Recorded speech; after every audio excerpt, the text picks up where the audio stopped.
Okay, so let's get right into this. The ASVAB. What is the ASVAB? The ASVAB is the military test you take so you can get into any branch within the military. It's the Armed Services Vocational Aptitude Battery. Within this test, you have a sub-test that is the AFQT, the Armed Forces Qualification Test. The AFQT scores are computed using the standard scores from 4 ASVAB subtests. The ASVAB has 10 subtests. Within these 10 tests, you are going to be scored on 4 parts specifically for your AFQT. These are arithmetic reasoning, mathematics knowledge, paragraph comprehension, and word knowledge. Right here on the screen, you can see a rectangle. In that pink rectangle, you have the 4 parts I just mentioned. This person scored a 79 on his AFQT. That's a super good score to enter any military branch. The Composite Scores. The Army converts the ASVAB subtest scores into 10 composite scores areas, known as line scores. These line scores determine what job, or as so-called MOSs, an individual qualifies for. What scores from the ASVAB do they use to calculate my composite scores, or line scores?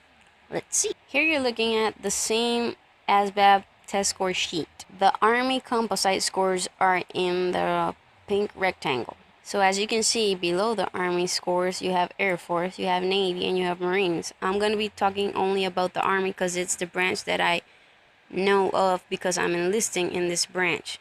But it practically is somewhat the same for the rest of the branches because they all have line scores. Just as you can see, the Air Force and Marines only have 4. The Navy has 10 line scores also.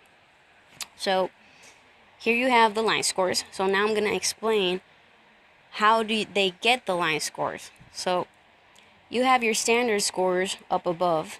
These are the 10 parts from your ASVAB. These are the scores you get from your ASVAB. From those scores, they can sum up, like you can see here in the next slide, it says clerical. It says VE plus AR plus MK. So if you go and look at that up in the ASVAB test sheet, VE is verbal expression. This person got a 57. Let's see AR. AR, this person got a 62. And the last one, MK, this person got a 54. So those 3 scores are added up to give this person his CL score.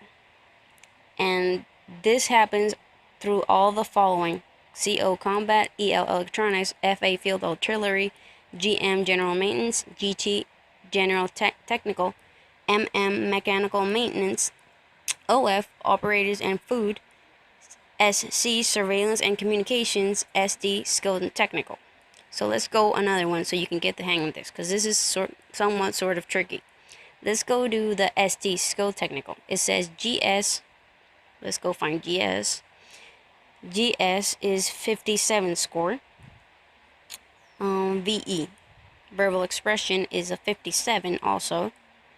The next one would be MK, 54.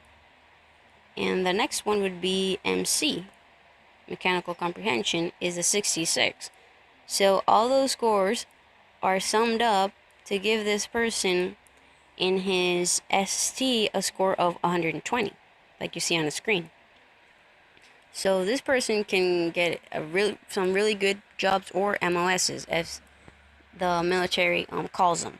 If you have any questions about the composite scores and how they are calculated, you can leave your comment in the comment section below, and I will get back to you as soon as I can, so I can explain this to you in detail, because I know it can be very confusing because there's so much numbers and letters. It's important to score high on your AFQT because this is where the military says if you pass or you don't pass. But why is it also important to score high on your composite scores? Composite scores. These scores give you what is called a United States Military Occupational Code, or a Military Occupational Specialty. This is the MOS code, or the MOS that I've been mentioning before. Composite scoring. You're going to see here an example number 1 of a low score. This person got an AFQT of 35. this score, even though it's a little low, it passes. But the problem is, this person can't go on active duty. He has to stay in the reserves, because if you see, all of his line scores are basically the majority a 70%. If you want to get a good MOS, you're going to have to score in this area a 95 or more. Let's see the next example. Here you have my score. I scored an AFQT of a 46. I passed also. But if you see my line scores, I have 103 on my GT, and all of the rest of them are above 95. So that gives me a better chance of getting a super good MOS, or a job that I would want, and not going on in the reserves as the other guy. You can also get a super high score like a 67, but you can get, even though you can get a 67 on your AFQT, doesn't mean you're going to get a good job, because your composite scores can be low also. I don't have the ASVAB test scores to show you because I couldn't find them, but this also can happen.